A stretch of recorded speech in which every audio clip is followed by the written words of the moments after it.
People ask sometimes, what does history feel like? It feels like this moment.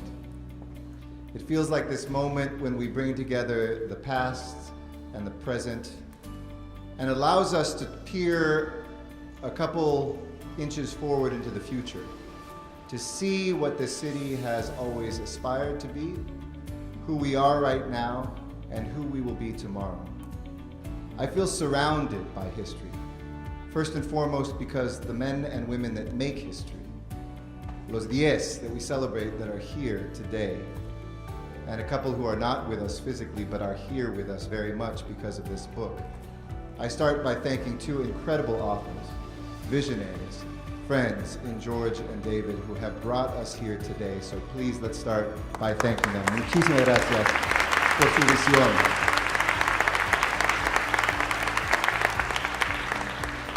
That I would like to introduce co-author of this wonderful, wonderful book. And now let me go back to my notes. Yes, George Pla, integral participant in California politics, successful entrepreneur and philanthropist whose work spans business and civic activities that hold the common theme of enhancing communities throughout California. He is founder, president, and CEO of Cordova Corporation, a statewide full-service engineering, construction management, and program management firm specializing in the delivery of infrastructure projects like transportation, education, water, and energy sectors too. And help me please in welcoming Mr. George Pla.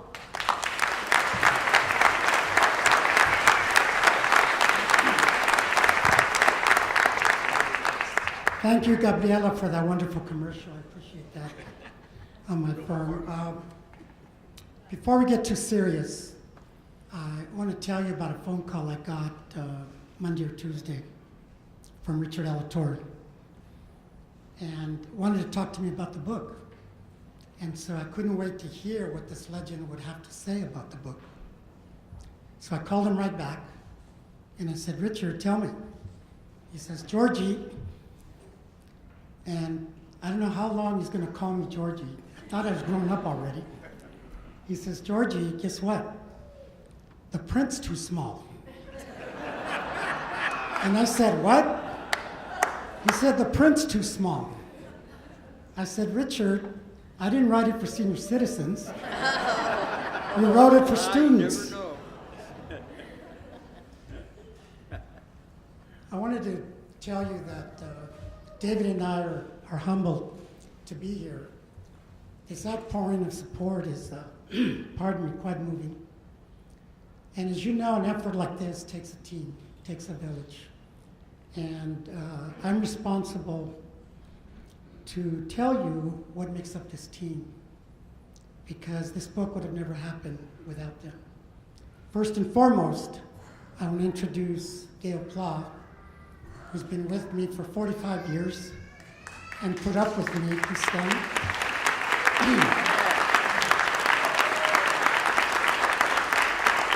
The most beautiful grandmother you're ever going to see. And I want to introduce another member, an individual who's been with me all my life, always hovering over me. I don't know why. A cancer survivor, my sister, Romy Vega. Please stand.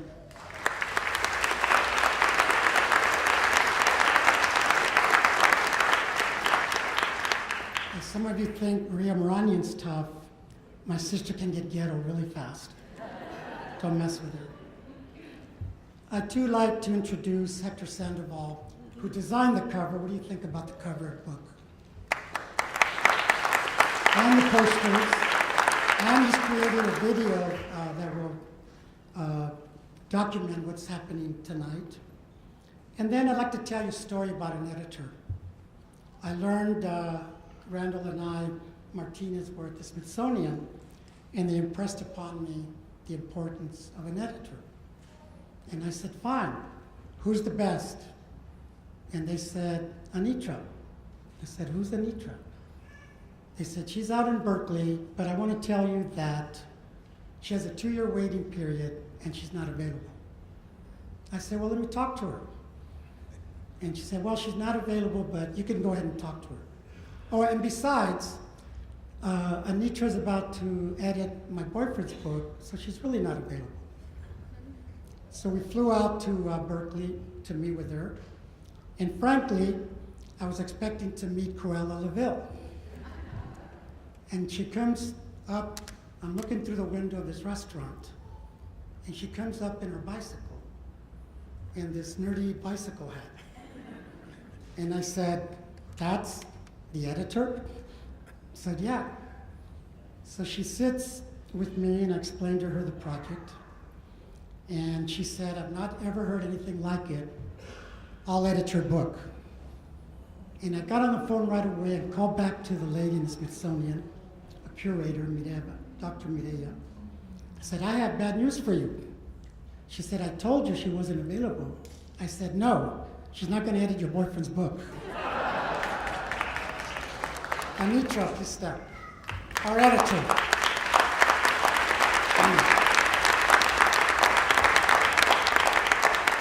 And then, of course, our superstar, my co-author, David Ayon, literally a brilliant historian and a political scientist. When you read the book and you say, "Wow," I want you to think about my good friend, my co-author, David Ayon.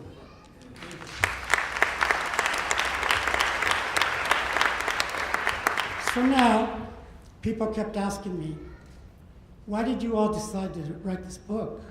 And when did you decide to do this?" And I want to share with you by way of a story. I was talking to a young engineer, and he's telling me that he worked in the fields, picking crops in the Central Valley, he and his two brothers, and mother and father. And I asked him what that was like. Maria Elena knows, others know well. And he said, "Hard work, but we had decent housing, and we were able to go to school. I'm an engineer," he said. "My brother's a teacher. My other brother's a principal." And I said, "Do you know who Cesar Chavez is?" He said, "I heard of the name, but not much." I said, "Did you know he was awarded the Nobel Peace Prize?" And he said, "No." And I was thinking to myself, this young man doesn't know that farm workers were poisoned with pesticides. This young man doesn't know that they were forced to work with short hose that was literally backbreaking. This young man doesn't know that the farm workers lived in tents and they lived in rail boxcars. And this young man doesn't know that the kids weren't allowed to go to school.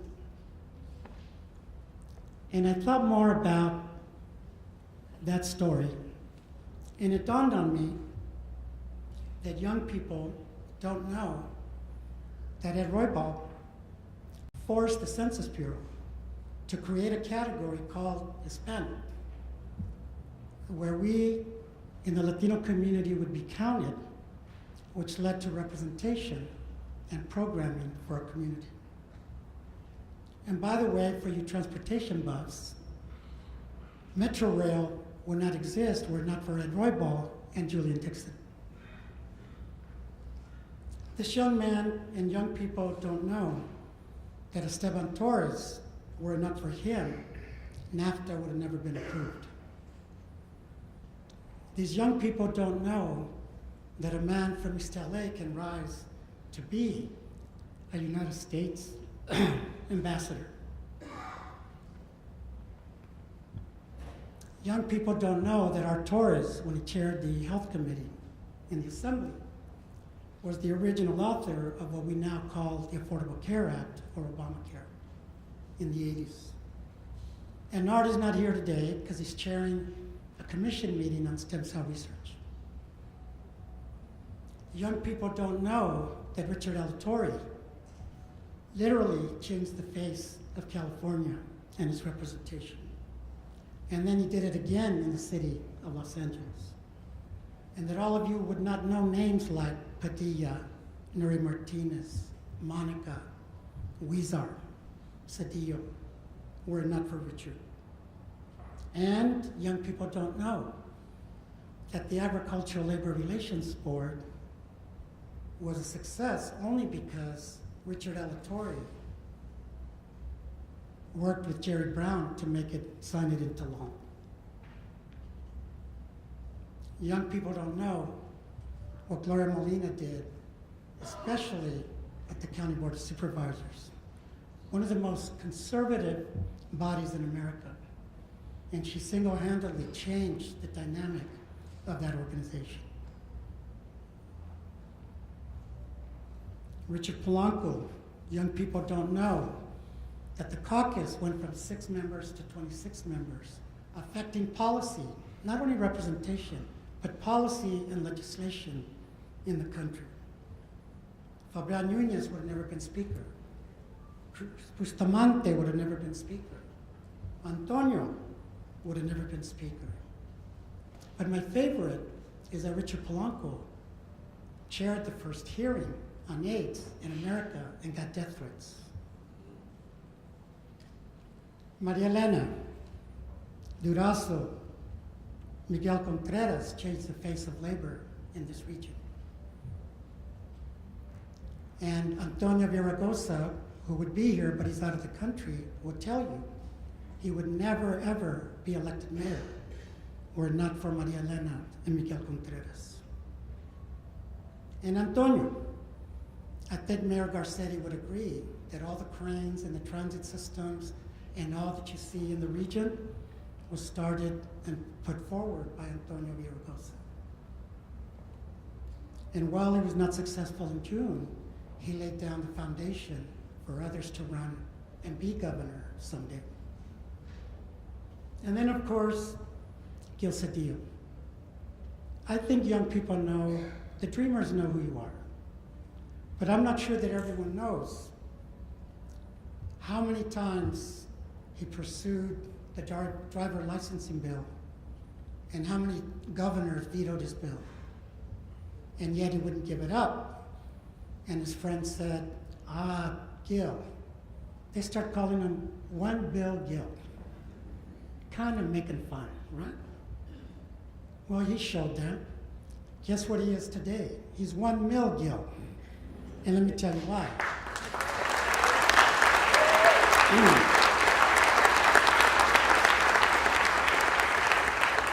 More than 1 million people have signed up to get their driver's license. The ability to drive in dignity to work and to drive their children to school. That's what Gil Cedillo has done. Finally, I'd like to ask Maxine Waters to come and stand with these giants. If you would, Maxine, please. Come over.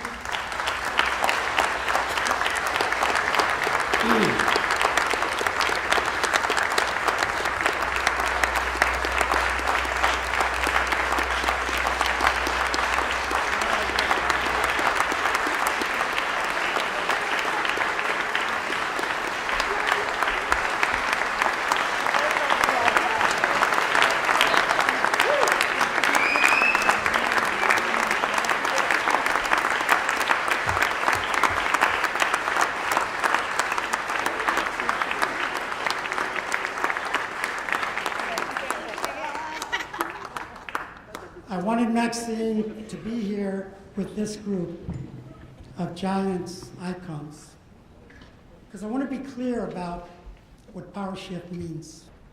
Power shift is not about one group over another. As my good friend Leah Panetta said, and I quote, "These warriors have dedicated their lives to advancing democracy and providing access for everyone to the American dream." Thank you.